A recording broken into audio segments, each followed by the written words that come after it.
welcome back to my channel. So I have wanted to do this video for a very long time and I just did not have the time to sit down and film it. So please excuse my post-errand.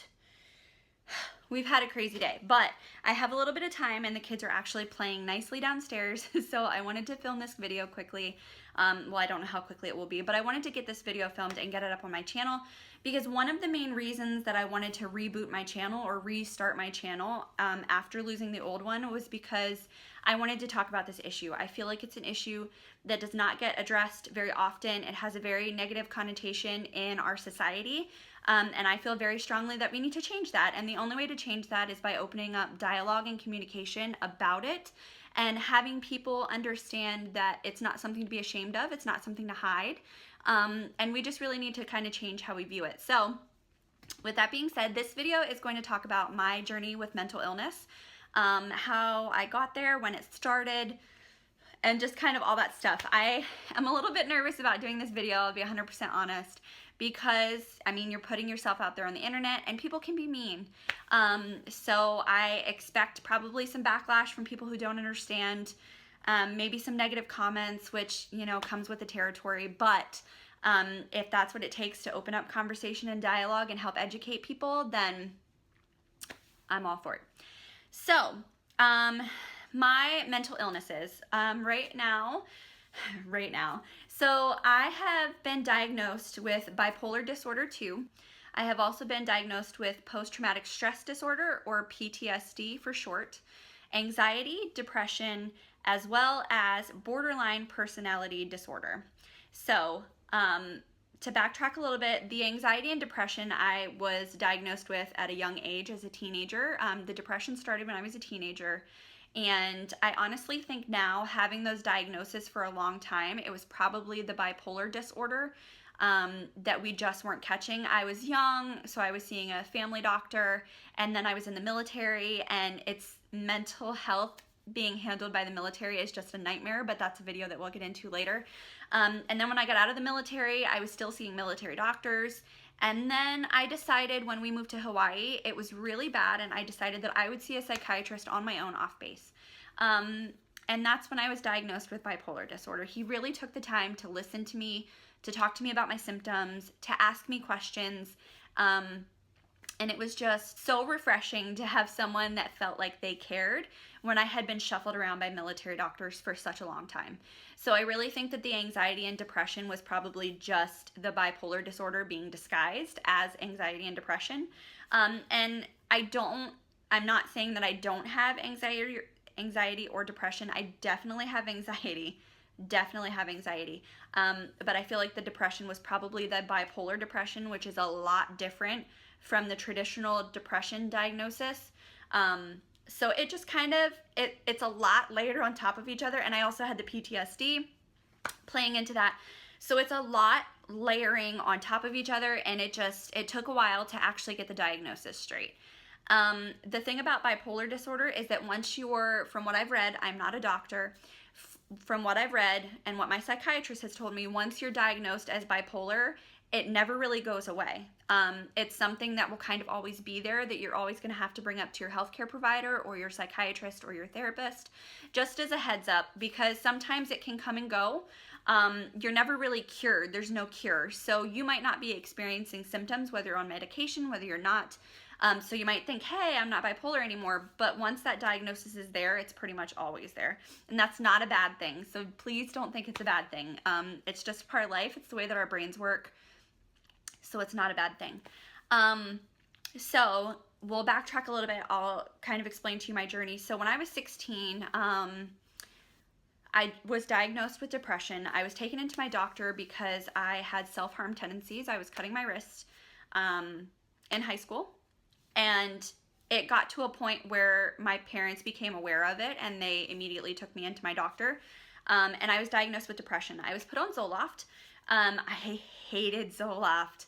I hated it. It made me feel weird. Now, looking back at it as an adult, I can see that it was probably the adjustment period. But at the time, being a hormonal teenager, I didn't understand any of that. I didn't understand that it takes an adjustment period to get you used to the medication. And like I said, I was being seen by a family doctor, and he we had seen him since we were kids, but again, he was a family doctor and he was a little more used to probably dealing with stuff not on that level. So I stopped taking my Zoloft. I didn't have any more self-harming tendencies. I never tried to cut my wrists or anything like that again. And then I got to the age of, my goodness, it was after I had my daughter, so quite a long period of time. So you can imagine being on medication, going off medication, and then I had my daughter. I had my son in 2008.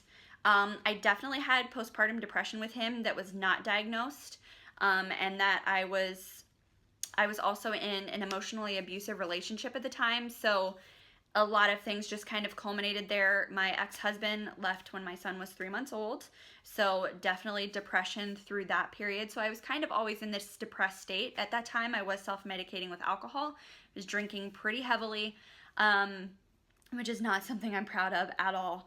And then I met my husband, and stopped drinking as much. I kind of stopped drinking altogether. Occasionally we'll have a few beers or a glass of wine, but it's really, really rare. And then I had my daughter in 2012, and that's when I was actually diagnosed with postpartum depression with her, because something just didn't feel right. I didn't know what it was. Something just didn't feel right. So I didn't seek help for it at the time. I just knew that I had it, and I tried. I was handling it with essential oils. That is something that we can talk about separately. Whether you guys believe it or not, that's just what I was doing at the time. So I was handling it with essential oils, with exercise, and with staying active, and I was managing it. Now, that's not to say that it wasn't there, because it definitely was. There were days where I could not get out of bed. And it felt like, the only way that I can describe it is with that postpartum depression, it just kind of kicked everything else into high gear. And I never really recovered from that. I was still in the military at the time, so I didn't really seek help for it, because the military, the stigma was that if you went to mental health, they were going to kick you out because they didn't need somebody that wasn't mentally fit in the military. Now, I can see both sides of that. I can see being a person who has mental illness trying to be in the military, but I can also see that the military may not want somebody who isn't mentally stable in the military, because if you get called to duty, it's not really fair to not be able to call you to duty, and if you do get called to duty, can they trust you with a weapon? Just plain and simple. So I can see both sides of it, but unfortunately, like I said, there was a stigma at the time where I just didn't seek help. And honestly, I have seen that a lot in the military, and also as a spouse. A lot of people suffering from possible mental illness. I'm not a doctor, so I can't say that they definitely have it, but I have seen a lot of people suffering who refuse to get help because they think that the worst is going to happen. So again, one of the reasons that I'm doing this video is I think just worldwide we need to bring a better understanding, a better knowledge of it, and it needs to be an issue that we talk about. So anyway, so after that, I didn't, like I said, I didn't seek help. I didn't get put on medication. And then I had my son in 2014. And the postpartum depression was unmanageable. It was unbearable. It was unmanageable. I was crying all the time. I was devastated all the time. I had no energy. I couldn't get out of bed. I was out of the military at this time. I got out when I was pregnant with my son. And life was just really bad. It got to the point where I couldn't get dressed. My husband would come home from work and I would still be in pajamas because I just could not function. We had started seeing a marriage counselor at this point because we thought, I guess we just thought that maybe getting help with the marriage, because obviously at this point I wasn't a well-functioning human being, so our marriage wasn't a well-functioning marriage because I couldn't pull my weight, I couldn't do my part. I couldn't function enough to even care about having a husband or kids or, you know, anything like that. So we went to see the marriage counselor, and we went for like 1 or 2 sessions, and then it got to the point where I wasn't even getting dressed to go to the sessions, and she knew something was wrong. Something was way more wrong than marital problems. So it was during one of those sessions that she recommended that I talk to my doctor, and I did. At this time, I was still breastfeeding my son, getting a medication that was considered safe to take while breastfeeding with a military doctor was a nightmare. A nightmare. We had to fight him on the medication. We had to go to patient advocacy, which, if you don't know what that is, I don't know if civilian hospitals have those, but it's basically like a representative who will handle issues for you and talk to the different departments and get your side of the story. We had to go to him 3 or 4 times. We had to go to pediatrics to get their input on the medication. Like, it was a nightmare. It took over a month to actually get me prescribed the medication. Now, all during this time, I'm suffering from depression. I'm not functioning. I'm just not working as a human being, and I have to wait a month to get medication because this a-hole doctor did not want to listen. He wanted to be right. He was on a power trip or something. I don't know. He did not want to listen. He did not want my input as a patient. He didn't want to listen to the input of the pediatric doctors. He wanted nothing to do with it. And we did at one point talk to the patient advocate about switching my PCM, but they really wanted to get the issue handled because they felt that he needed to be corrected on this matter. So they guaranteed me, that they had my back. And at the time I was like, you know what, that's fine. So I got put on Paxil. Paxil is an antidepressant that is recommended during breastfeeding so that it's safe for you and for baby. And this was like 2 months before we PCS to Hawaii.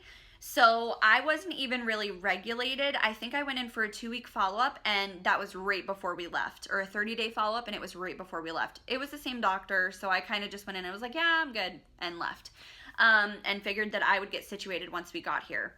Not realizing that, of course, with moving, there's also so many factors to your mental health.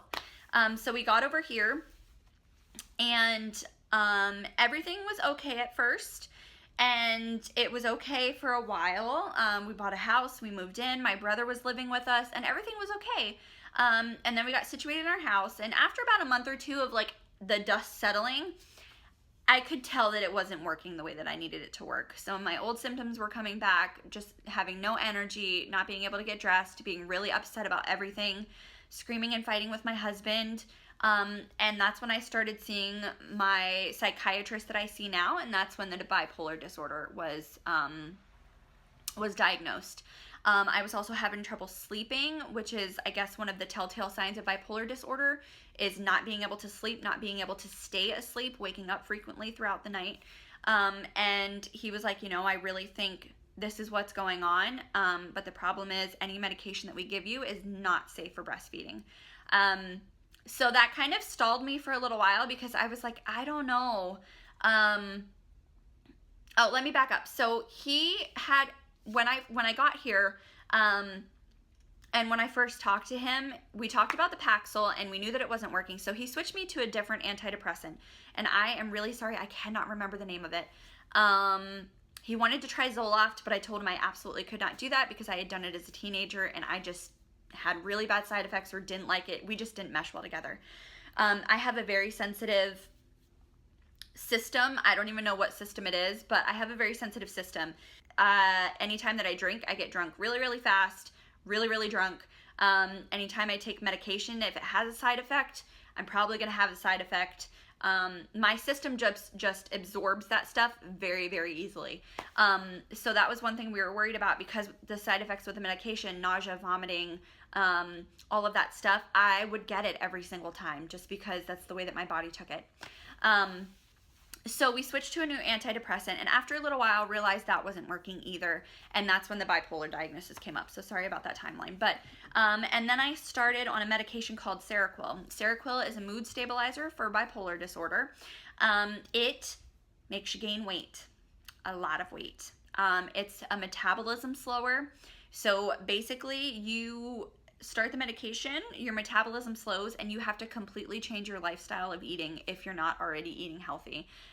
We ate fast food every once in a while. It wasn't super often. Lots of processed food though, and lots of fatty foods, lots of carbs, just stuff that wasn't good for me, being that my metabolism was slowed down so much. And also, I'll add, it was really kind of a struggle at that point too, because not wanting to cook meals. I was getting fast food for the kids whenever we were out, because it was just difficult to even want to cook anything.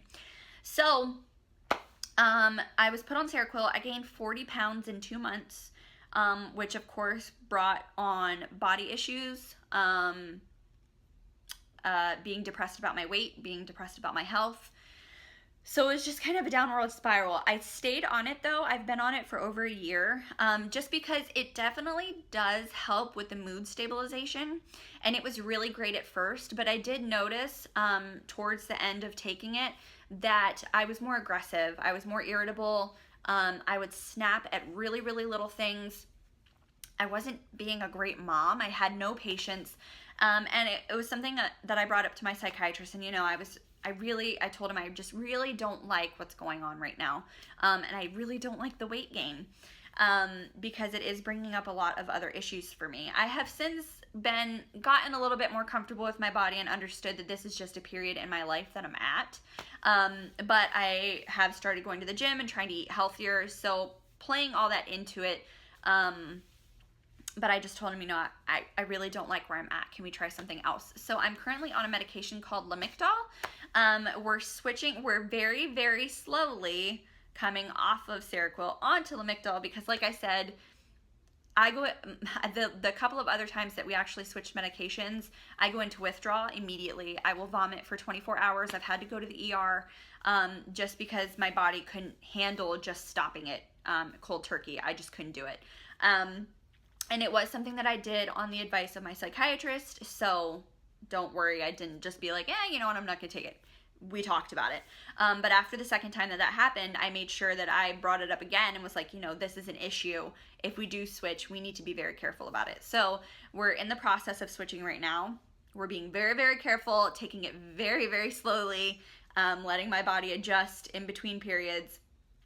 And for the most part, I'm not really at a dosage to be able to tell a difference. I have been feeling really amazing the 3 weeks that I've been on it. But again, that's something that you get in the beginning before it evens out in your system. It feels really great the first few weeks. And this is what I've heard. This is my personal experience, so please don't think this is it for everybody. But it feels really, really good at first, and then it evens out, and I'm kind of like, I don't really know if it's working the way that I want it to. After we got the bipolar disorder figured out, I was seeing my therapist for quite a while, and the more we talked about social situations that I was in, arguments that I was having with my friends, the fact that I had a really hard time making and keeping friends for long periods of time, I had a very all or nothing attitude. I was either all in with this person and I loved them and we did everything for each other, or I hated them, the bridge was burned. After talking about that quite a few times, my therapist brought up borderline personality disorder. We went through the DSM-5, which if you guys don't know what that is, I think it's like Diagnostic Servicing Manual. And you should definitely not try to diagnose yourself. I will say stuff like that throughout these videos because I do not want anybody coming back saying, hey, I think I'm diagnosed this. These are actual diagnoses I received from a psychologist as well as a psychiatrist. And borderline personality disorder fit. And I would like to do separate videos on each of these disorders and mental illnesses to kind of go more in depth on those. So that's where that one came about. And I skipped the PTSD in there as well. Before I saw the psychiatrist off base, that was thrown in there also from behavioral health clinic on base. So the PTSD was thrown in there. That's when she recommended that I see someone off base. That's when I started seeing my psychiatrist off base. PTSD was there immediately. Bipolar came after, and then borderline personality disorder, or BPD. So lots of stuff was thrown on top of each other. Yeah, so it was kind of a crazy little while for our family. So that's kind of my timeline. There is a lot of other stuff that goes into it, and I don't want to make the video too long. But it was just something, it's a series that I intend on doing. It's videos that I intend on putting out in the future. So I just, wanted to start it, get it started, because there's a lot of times where I'm having a bad day or something comes up, or I leave therapy and I have this epiphany, and and I just want to share it with you guys. I want to put it out there. I want to talk about it. And I'm pretty open about posting things on like my Facebook timeline. I talk to my friends about it. I don't really hide from it. I don't feel like it's something you should hide from. I don't think it's something you should feel bad about. It's just something that happens. So in doing these series of videos, you know, I just want to bring awareness to it. I want to talk about it. I want to let people know that it's not something you have to hide. Of course, not everyone is going to be comfortable discussing these kinds of things with strangers or other people, and that's totally fine. I just personally feel that there is stigma around it, and it's something that we need to change for those people that don't want to hide, or want to talk about it in public. And like I said, not that either way is wrong. Just for me personally, I want to be able to have conversations about it and not feel like I am walking around with, you know, a big sign on my head that's making people treat me differently or treat me weirdly. You know, and I saw a really good meme on Facebook. I wish that I had saved it, but I think it was a video, and it was like, you know, if we treated physical illnesses the way we treat mental illnesses. And it was so spot on. For our culture, it was just so spot on. The things that people say to people with mental illness, well, can't you just get over it? I have a mental illness. That means my brain isn't functioning at 100% capacity. Something is wrong. So it's not just something you can get over. Being depressed and not being able to get out of bed, it's not just something that you can push through. It's debilitating. And if you have never experienced it, it's really not something for you to say, can't you just push through it, or can't you just get over it, or why are you being so lazy? It's just not for you to say. So if you have never experienced mental illness yourself, I think it's one of those things that you really need to get some perspective on, and it's something that we need to be cognizant about. It's just an issue that I think should be taken into account when we talk about stuff, just like feminism or whatever. I feel like there's just different sides of things that people don't understand, and it's an issue, maybe not the biggest issue in our country, but I think it is definitely a big issue for the people that have it, that they, you know, we would like for it to change. So all of these videos are not sponsored in any way. They are also not diagnostic tools. I am not a doctor. I cannot diagnose. You should not self-diagnose. You should not self-medicate. You should not change, take, add, stop any type of medication without talking to a healthcare professional first. I highly recommend that if you do feel like you have some of these symptoms or something is resonating with you, make an appointment with your doctor. Like I said, I see a psychiatrist off base as well as the psychologist. I go to therapy once a week, every week. I think everybody needs therapy just because human beings are complex individuals and stuff happens, and it'd be really nice to get a professional opinion. I actually just started full-time college for my psychology degree. So with that being said, I hope you guys enjoyed this video. I hope it was informative for you. If it resonates with you, like I said, drop me a comment down below. I would love to hear your guys' feedback and opinions, and I will catch you in the next segment of these video types. Thank you so much for watching.